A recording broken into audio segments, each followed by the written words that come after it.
Hello children, how are you all? Today we are going to start a new chapter, chapter number 7, Congruence of Triangles part 1.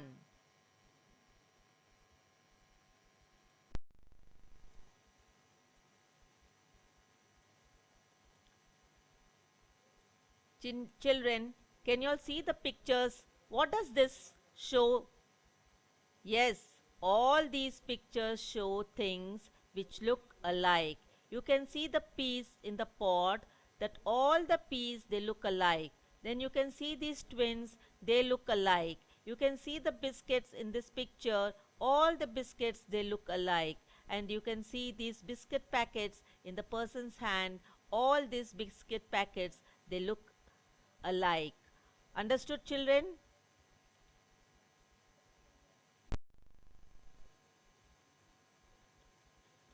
Children, can you see the beehive? Yes, all these beehive, the home of these bees, they all look alike. You can see the hexagonal patterns over here. Then you can see a packet of blades. The blades, they look alike. So, all objects which are exact copies of each other are called congruent objects or shapes. We can see this in the picture shown. Understood children? So today's topic is congruence and congruence of triangles. So what is the meaning of congruence? All objects which are exact copies of each other are called congruent objects or shapes.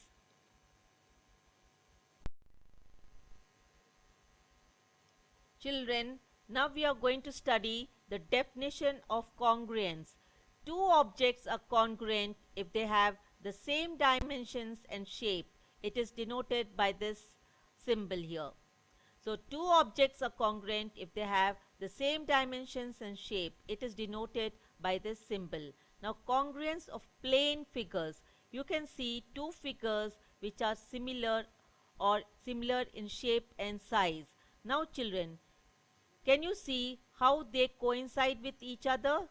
Yes, the blue and the yellow figures, they coincide with each other, or we say they superimpose on each other. Now we are going to study congruence of line segments. You can see segment AB, segment CD and segment MN.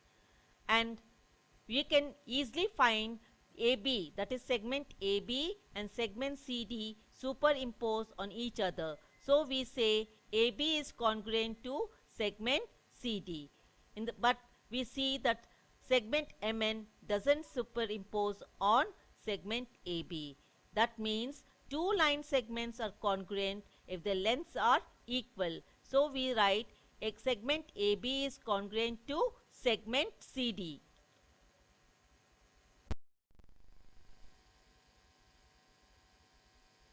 Now we are going to study congruence of angles. Here you can see 3 to 4 angles which are drawn here, that is angle ABC, angle EFG, angle KLM and angle NOP. Now children, can you all tell me which angles coincide? Yes, angle ABC coincides with angle EFG. Does it coincide with angle NOP? Yes children. Can you tell me why? Because the measures are same. You can see here angle NOP coincides with angle ABC and angle ABC coincides with angle EFG. Can you all see this children? Yes. So thus two angles are congruent if the measures of the angles are congruent. Thus angle ABC is congruent to angle EFG and angle ABC is congruent to angle NOP. But angle ABC is not congruent to angle KLM. Did you all understand children? Why? Because the measures are different. Angle ABC is equal to 70 degrees but angle KLM is equal to 40 degrees. Did you all understand?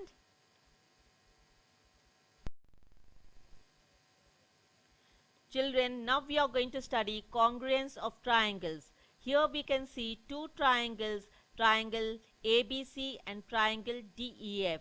These two triangles are congruent because they superimpose on each other.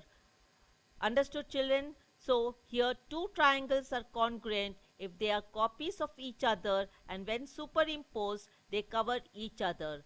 One more important thing, children. Here you see here vertex A. Vertex A coincides with vertex D.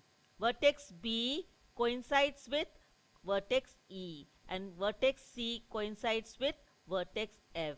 And also, children, side AB coincides with side DE. Side AC coincides with side DF. Side BC coincides with side EF. Did you all understand, children? Another most important thing is angle A is equal to angle D. Angle B is equal to angle E, and angle C is equal to angle F. So we say that they have one-to-one correspondence.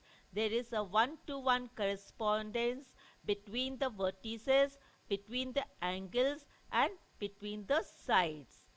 Only then two triangles can be congruent.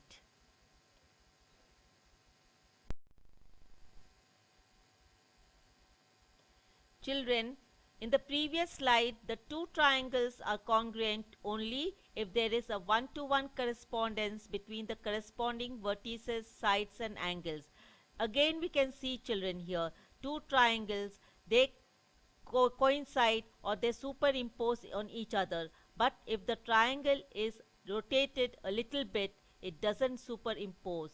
Now can you say, children, that the triangles are not congruent? I'm leaving the question to you all, whether when after rotating this triangle, will the triangles be congruent or not? This is a question which you have to find out. Understood, children?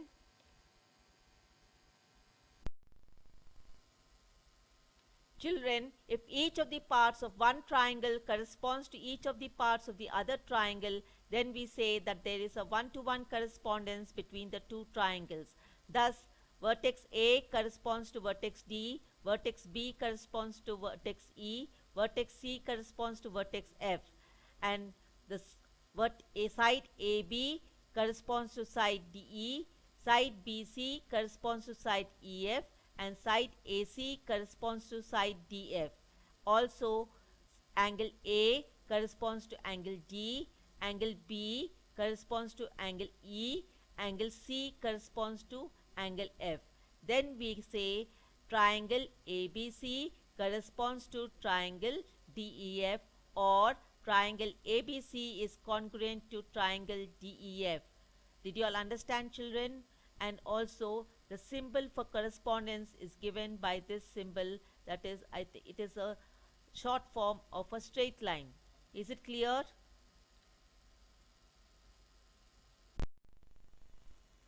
A small task for you all, children. Triangle ABC and triangle PQR are congruent under the correspondence ABC corresponds to RQP. Write the parts of triangle ABC that corresponds to segment PQ, angle Q, and segment RP. Did you all understand, children? Will you be able to do it? Thank you, children. Have a nice time.